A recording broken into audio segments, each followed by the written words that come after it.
करता करे न कर सके, शिव करे सो होए। 3 लोक 9 खंड में, शिव से बड़ा न कोई। जय महाकाल, हर हर महादेव। स्वागत है आप सभी का आपके अपने YouTube चैनल उपासना की उपासना में। आज के वीडियो में आप सुनेंगे श्रावण मास महात्म्य के 15वें अध्याय की कथा। आज की कथा में आप सुनेंगे सुपोदन षष्ठी व्रत तथा अर्क विवाह विधि। सनत कुमार बोले, हे देवेश, मैंने नागों का यह आश्चर्यजनक पंचमी व्रत सुन लिया है। अब आप बताएं कि षष्ठी तिथि में कौन सा व्रत होता है और उसकी विधि क्या है। तब भगवान शिव बोले, हे विपेंद्र, श्रावण मास के शुक्ल पक्ष में षष्ठी तिथि को महामृत्यु का नाश करने वाले सुपोदन नामक शुभ व्रत को करना चाहिए। शिवालय में अथवा घर में ही प्रयत्न पूर्वक शिव का पूजन करके सुपोदन का नैवेद्य उन्हें विधि पूर्वक अर्पित करना चाहिए।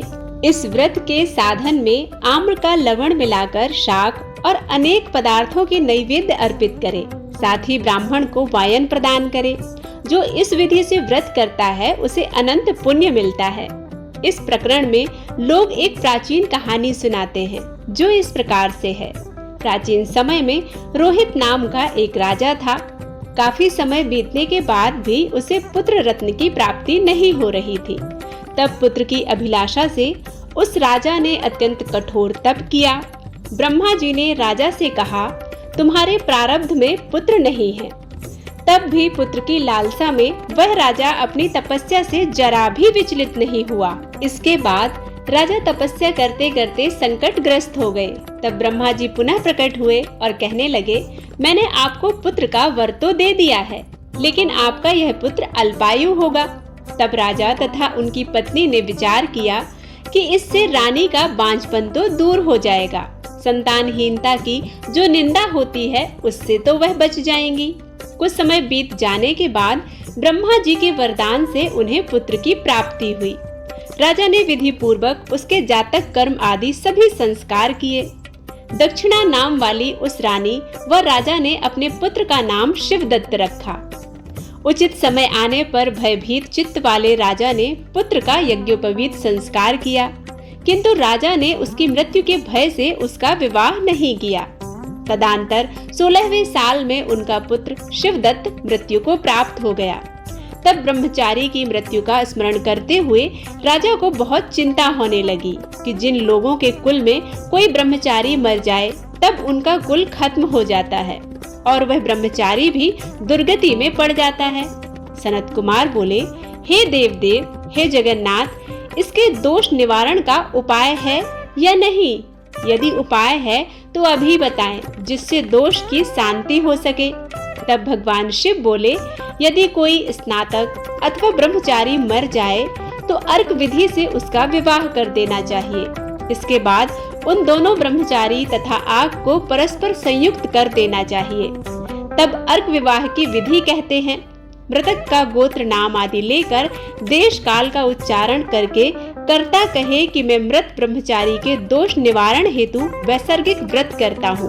सर्वप्रथम स्वर्ण से अभ्युदित करके अग्नि स्थापन कर आघार होम करके चारों विभूतियों ओम भूः, ओम भुवः, ओम स्वाहा, ओम महा से हवन करना चाहिए। इसके बाद व्रत अनुष्ठान के उत्तम फल के निमित्त व्रतपति अग्नि के संपादनार्थ विश्व देवों के लिए घृत की आहुति डाले। इसके बाद स्विष्टकृत होम करके अवशिष्ट होम संपन्न करे। पुनः देश काल का उच्चारण करके इस प्रकार बोले, मैं अर्क विवाह करूंगा। उसके बाद स्वर्ण से अभ्युदय कृत करके अर्क शाखा तथा मृतक की देह को तेल तथा हल्दी से लिप्त करके पीले सूत से वेष्टित करें और पीले रंग के 2 वस्त्रों से उन्हें ढक दें। इसके बाद अग्नि स्थापन करें और विवाह विधि में प्रयुक्त योजक नामक अग्नि में आघार होम करें व अग्नि के लिए आज्य होम करें। उसके बाद चारों व्रहतियों से ओम भूः, ओम भुवः, ओम स्वाहा, ओम महा बृहस्पति तथा कामदेव के लिए आहुति प्रदान करें। पुनः घृत से सृष्टकृत होम करके संपूर्ण हवन कर्म समाप्त करें। उसके बाद आग की डाली तथा मृतक के शव को विधि पूर्वक जला दें। मृतक अथवा म्रियमाण के निमित्त 6 वर्ष तक इस व्रत का अनुष्ठान करना चाहिए। इस अवसर पर 30 ब्रह्मचारियों को नवीन कोपीन वस्त्र प्रदान करना चाहिए और हस्त प्रमाण अथवा कान तक लंबाई वाले दंड तथा कृष्ण मृग चर्म भी प्रदान करने चाहिए। उन्हें चरण पादुका, छत्र, माला, गोपी चंदन, प्रवाल मणि की माला तथा अनेक आभूषण समर्पित करने चाहिए। इस विधान से व्रत करने पर कोई भगवान शिव बोले। ब्राह्मणों से यह सुनकर राजा ने मन में विचार किया कि यह अर्क विवाह तो मुझे गौड़ प्रतीत होता है, मुख्य नहीं, क्योंकि कोई भी व्यक्ति मरे हुए को अपनी कन्या नहीं देता। मैं राजा हूँ, अतः मैं उस व्यक्ति को अनेक रत्न तथा धन दूंगा जो कोई भी इसकी वधू के रूप में अपनी कन्या प्रदान करे। उस नगर में एक ब्राह्मण था। उस समय वह किसी दूसरे नगर में गया हुआ था। उसकी एक सुंदर पुत्री थी जिसकी माता की मृत्यु पहले ही हो चुकी थी। ब्राह्मण की दूसरी पत्नी थी जो ब्राह्मण की पुत्री के प्रति बुरे विचार रखती थी तथा दुष्ट मन वाली थी। कन्या 10 वर्ष की तथा दीन थी और अपनी सौतेली माता के अधीन थी। अतः सौतेली माता ने द्वेष तथा अत्यधिक धन के लालच में 1 लाख मुद्रा लेकर उस कन्या को मृतक राजकुमार के लिए दे दिया। कन्या को लेकर राजा के लोग नदी के तट पर शमशान भूमि में राजकुमार के पास ले गए और शव के साथ उसका विवाह कर दिया। इसके बाद विधान पूर्वक शव के साथ कन्या का योग करके जब वे जलाने की तैयारी करने लगे, तब उस कन्या ने पूछा, हे सज्जनों, आप लोग यह क्या कर रहे हैं? तब वे सभी दुखित मन से कहने लगे कि हम लोग तुम्हारे इस पति को जला रहे हैं।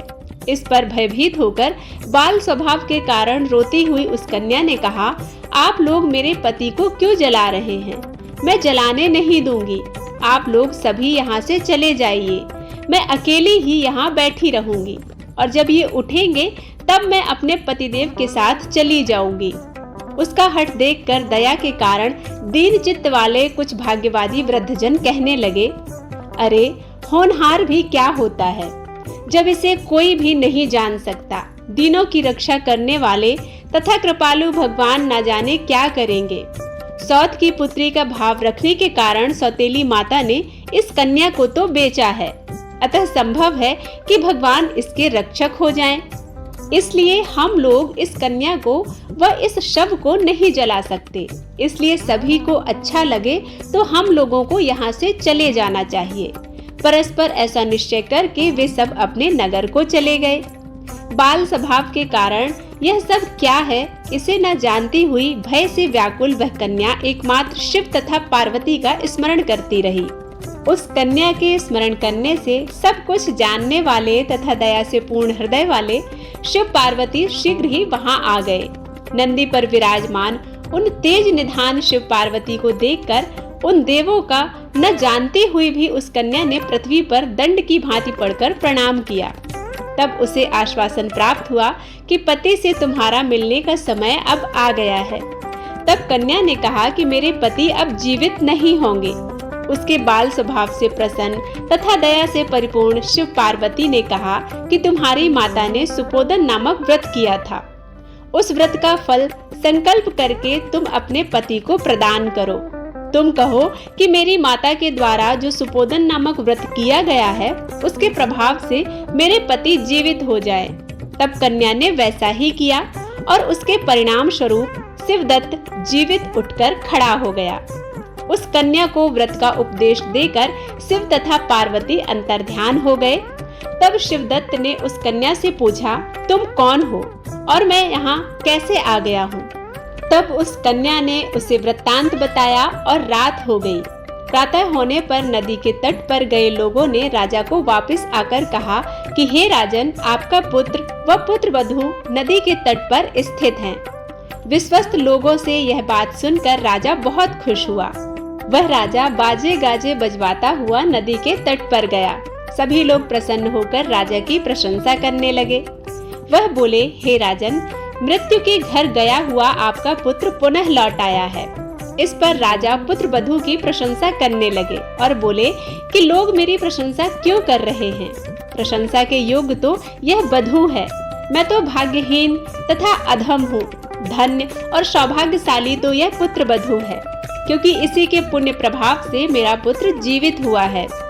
इस प्रकार अपनी पुत्र वधू की प्रशंसा करके राजा ने दान तथा सम्मान के साथ श्रेष्ठ ब्राह्मणों का पूजन किया और गांव से बाहर ले जाए गए मृत व्यक्ति के पुनः गांव में प्रवेश कराने से संबंधित शांति की विधि को ब्राह्मणों के निर्देश पर विधि पूर्वक संपन्न किया। हे वत्स, इस प्रकार मैंने आपसे यह सुपोदन नामक व्रत कहा है। इसे 5 वर्ष तक करने के अंतर उद्यापन करना चाहिए। पार्वती तथा शिव की प्रतिमा का प्रतिदिन पूजन करना चाहिए और प्रातः काल आम के पल्लवों के साथ चरु का होम करना चाहिए। साथ ही नैवेद्य तथा वायन अर्पित करना चाहिए। मनुष्य यदि व्रत की बताई गई इस विधि के अनुसार आचरण करे तो वह दीर्घजीवी पुत्र प्राप्त करके मृत्यु के बाद भी शिवलोक को जाता है। इस प्रकार श्री स्कंद पुराण के अंतर्गत ईश्वर सनत कुमार संवाद में श्रावण मास महात्म्य सुपोदन षष्ठी व्रत कथन नामक 15वां अध्याय पूर्ण हुआ। उम्मीद करती हूँ यह कथा आप सभी को पसंद आई होगी। यदि पसंद आती है तो आप इसे लाइक जरूर करें। चैनल पर पहली बार आए हैं तो इसे सब्सक्राइब करना बिल्कुल ना भूलें। बेल आइकन प्रेस करें ताकि नोटिफिकेशन के माध्यम से नई वीडियोस आप तक पहुंच सके। भगवान शिव और मां पार्वती की कृपा हम सभी पर सदा सर्वदा बनी रहे। इसी उम्मीद के साथ आप सभी से विदा लेती हूँ। मिलती हूँ एक नई कथा के साथ। तब तक के लिए ओम नमः शिवाय।